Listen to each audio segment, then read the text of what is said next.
Nesse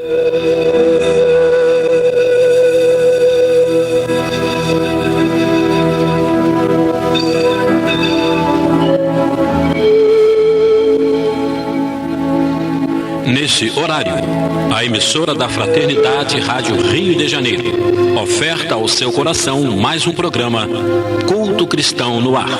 Participe conosco.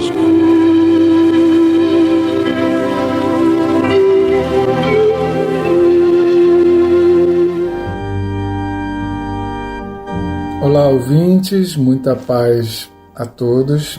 Que a paz do nosso Mestre Jesus esteja no lar e no coração de cada um que nos acompanha.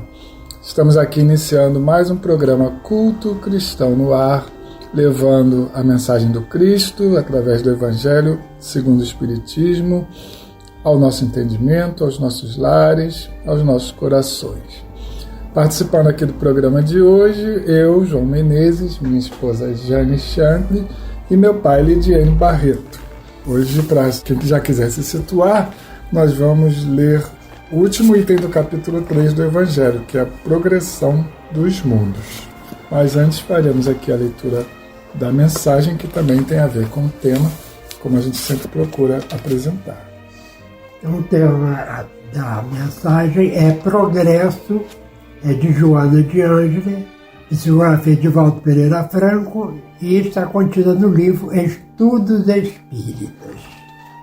Então diz nossa mentor espiritual: buscando equacionar o mecanismo do universo quando jovem, Albert Einstein emprestou ao cosmos as condições e requisitos intrínsecos necessários à sua própria explicação, adotando a cômoda elucidação do materialismo mecanicista. Amadurecido e experiente mais tarde, clarificado pela excelência do progresso moral, reformulou a teoria, resolvendo-se pela legitimidade de um poder pensante, existente precedente a um poder atuante. Somente o progresso moral responde pelas verdadeiras conquistas humanas no plano da evolução. Em face de tais considerações, a realidade dos postulados imortalistas, fundamentados na tônica espiritual legítima do após a desarticulação celular, é a única diretriz que pode comandar com eficiência a máquina das modernas conquistas do pensamento tecnológico, de modo a facultar o progresso da Terra e do homem por meio eficazes, verdadeiros, sem a concessão aberrante dos crimes, engodos, erros, ultrajes e agressões, velhos arrimos em que se sustenta a animalidade. Muito a gosto dos violentos construtores do passado, que se deixaram asfixiar pelos tóxicos do primarismo e da alucinação. Ante os clarões da imortalidade, o homem contempla o futuro eterno, sem deter-se nas balizas próximas do fascínio mentiroso. Faz-se construtor para a eternidade e não para o agora célere, que se decompõe em campo de experiências próprias. Não tem pressa, porque sabe que tudo quanto não conseguir hoje, realizá-lo-á amanhã. Ante a desencarnação, que era fantasma cruel anteriormente, adquire confiança na vida que prossegue e depois do túmulo acompanha o esforço dos continuadores do trabalho que deixou, esforçando-se para retornar e prosseguir aferrorado no labor da edificação da aventura geral. A hora própria, conforme anunciado, fulguram as lições espiritistas exatamente quando há recursos capazes de avaliar a extensão filosófica e moral da doutrina do Cristo, em que ele a ensinou e a viveu. Reservando aos laboratórios próprios o estudo da transcendência do espírito e da vida, na atual conjuntura do progresso entre os homens, A religião espiritista penetra os espíritos, auxiliando-os no progresso necessário e impele-os a glória do amor com que passam a sentir todos e tudo, rumando jubilosamente para Deus. E assim, queridos irmãos, vamos iniciando o nosso programa Culto Cristão no Ar de hoje, pedindo que a harmonia esteja em todos os lares e pedindo em especial que esses novos legisladores, esses novos gestores municipais possam também ter, eles próprios, a consciência da espiritualidade, mesmo em curso de uma gestão material, que eles possam colocar em primeira mão a moral que deve embasar as nossas atitudes, levando em conta a responsabilidade que cada um tem em fazer o bem de uma forma maior, em se tratando dos municípios da nação brasileira. Que possamos nós também, cada um em seu cadinho, trabalharmos a nossa moral, seja na nossa casa, nas nossas famílias, nos nossos trabalhos, dentro de nós mesmos, para que em uníssono possamos construir um Brasil melhor, rumo ao mundo regenerado. Se conosco em todos os lares, se conosco em todo o Brasil, pedimos, Jesus, que assim seja. Então vamos abrir aqui o nosso Evangelho segundo o Espiritismo, no final do capítulo 3, item 19. Tem como título Progressão dos Mundos e é também uma mensagem de Santo Agostinho, ditada em Paris em 1862. Essa parte aqui, toda que fala dos mundos, das categorias, teve uma contribuição muito grande do Espírito Santo Agostinho. E ele diz o seguinte: o progresso é lei da natureza. A essa lei, todos os seres da criação, animados e inanimados, foram submetidos pela bondade de Deus, que quer que tudo se engrandeça e prospere. A própria destruição, que aos homens parece o termo final de todas as coisas, é apenas um meio de se chegar, pela transformação, a um estado mais perfeito, visto que tudo morre para renascer e nada sofre o aniquilamento. Então, quando ele fala aqui que o progresso é lei da natureza, né, que abrange todos os seres animados e inanimados, a gente nem percebe tanto isso, né? Até os minerais, que são os seres inanimados, também estão sujeitos à lei do progresso, né? Que quando eles passam pelos processos de transformação, de destruição, aqueles átomos ali que compõem aquele mineral, eles vão passar os elementos dele para alguma outra forma de matéria e assim também evoluem, né? Lembrando que o princípio inteligente que compõe todos os seres, ele começa a se desenvolver lá no reino mineral, né? E depois vai passar para o vegetal, pelo animal, terminando o seu progresso no homem, que vai chegar até a sua angelitude, né? Então esse progresso é praticamente infinito para nós. Eu só queria lembrar os nossos ouvintes, que são mais afeiçoados já com o estudo da doutrina espírita, que no livro do Ser do Destino da Dor, Leon Denis dedica um capítulo inteiro à questão do progresso. E é muito interessante as colocações que nosso companheiro Leon Denis faz acerca do progresso. Merece ser lido e analisado. Ao mesmo tempo que todos os seres vivos progridem moralmente, progridem materialmente os mundos em que eles habitam.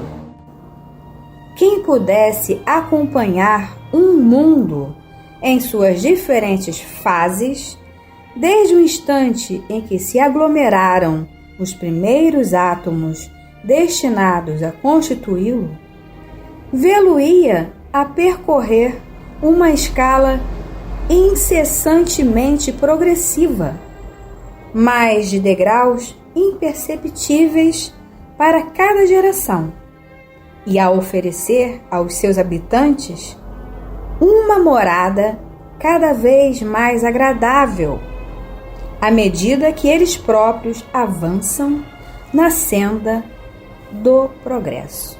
Vejam bem, né? Coisa boa essa. O melhoramento moral traz gradativamente a melhora material. E isso é muito bom, embora não seja perceptível, né?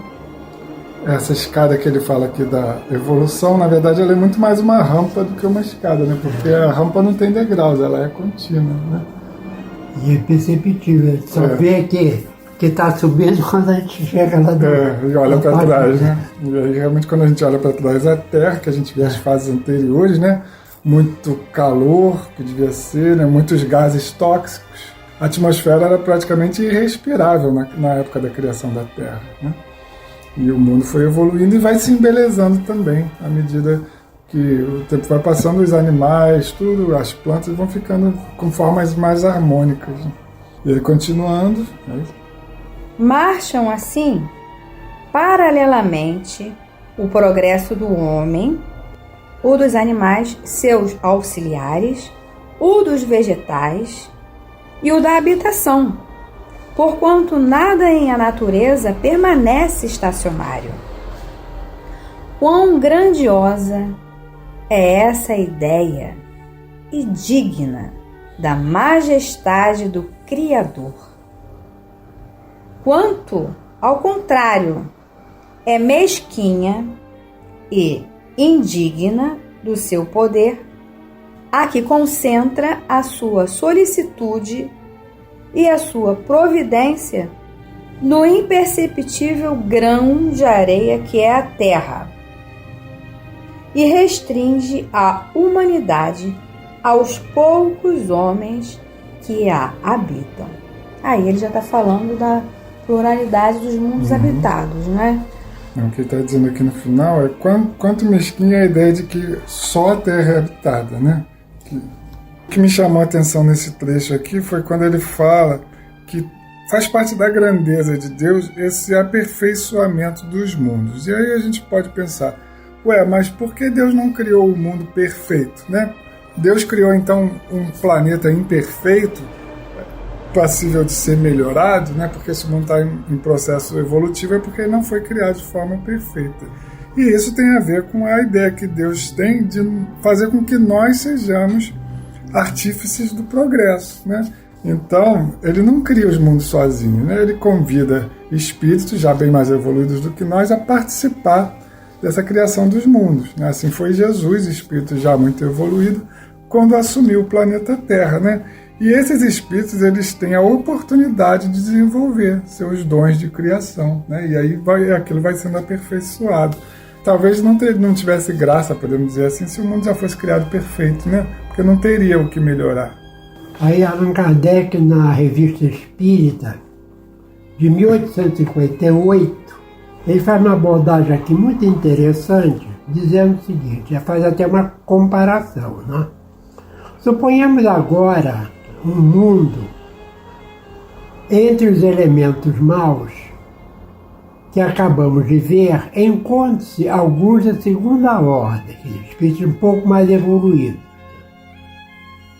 Então, em meio à perversidade, veremos aparecerem algumas virtudes.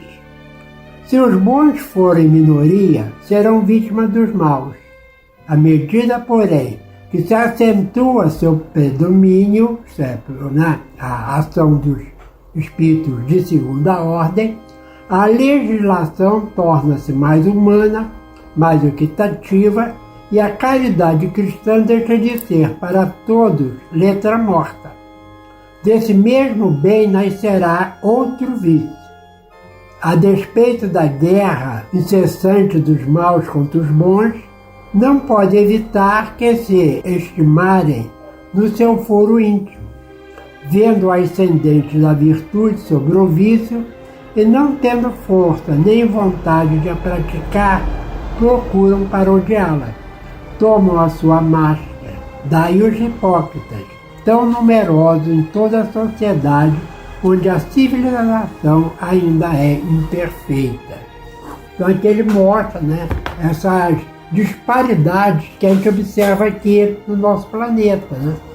Enquanto muitas pessoas estão procurando fazer o bem, um outro grupo procura desvirtuar as coisas. A Jane lembrou aí o momento que nós passamos, que foi a eleição municipais, de grupos que agem até contra a própria lei eleitoral, mas tudo visando a sua própria pessoa ou o partido que ele participa, Então, como diz aqui, que em vez de mostrar o que está realmente acontecendo e seguir os bons, eles procuram parodiá-la, tornar a coisa uma máscara.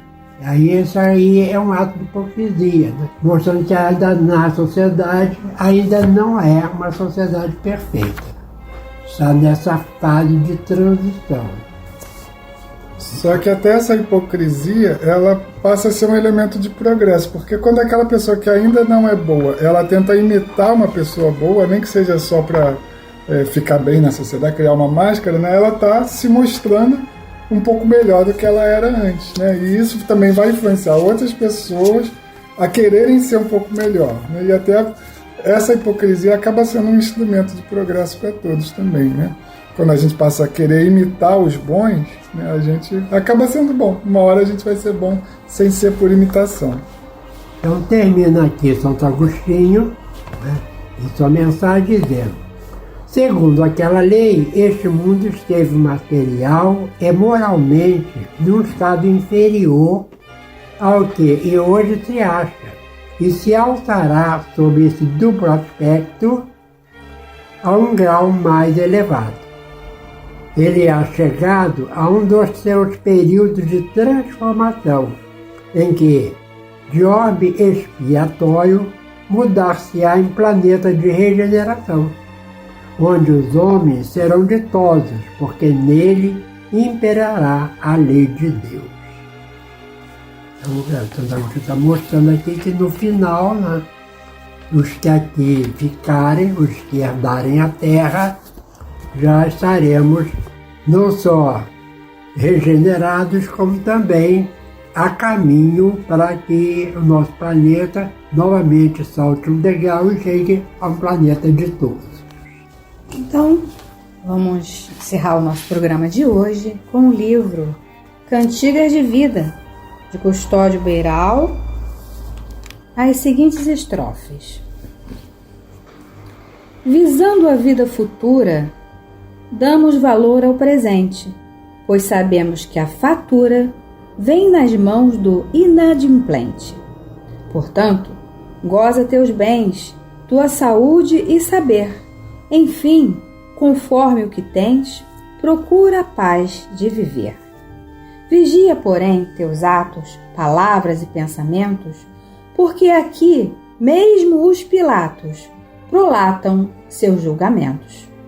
Quem tenha ouvidos de ouvir, não perca tempo e semente, porque o fruto do porvir depende apenas da gente. Segue a crença que quiseres, porque Deus te recompensa por todo o bem que fizeres, mesmo que não tenhas crença. Autoridade e comando são padrões que se esvaecem. É mister viver somando valores que não perecem.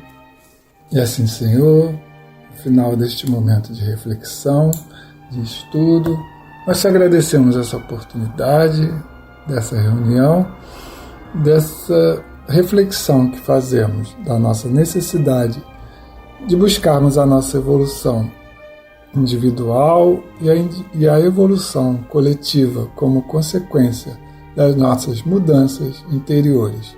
Então, que possa partir de dentro de nós essas mudanças, esse desejo de sermos pessoas melhores para deixarmos o mundo melhor.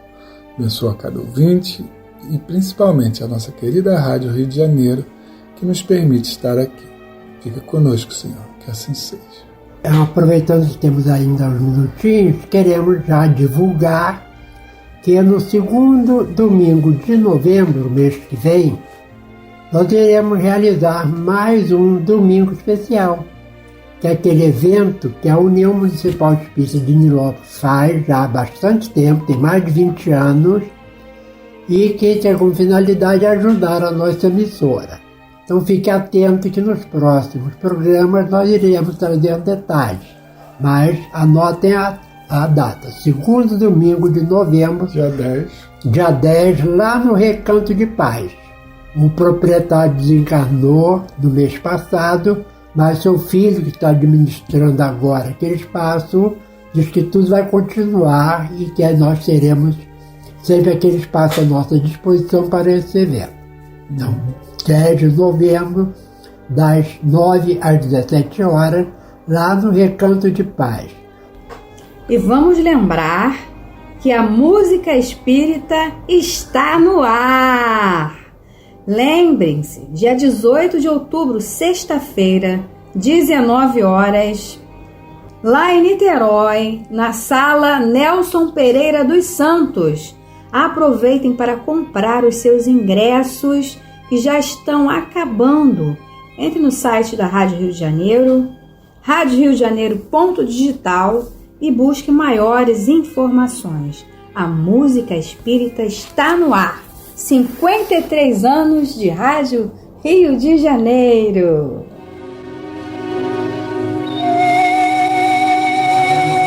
Este foi mais um programa Culto Cristão no Ar, que ofertamos ao seu coração pelas ondas amigas da Rádio Rio de Janeiro. Volte a estar conosco na próxima segunda-feira, nesse mesmo horário.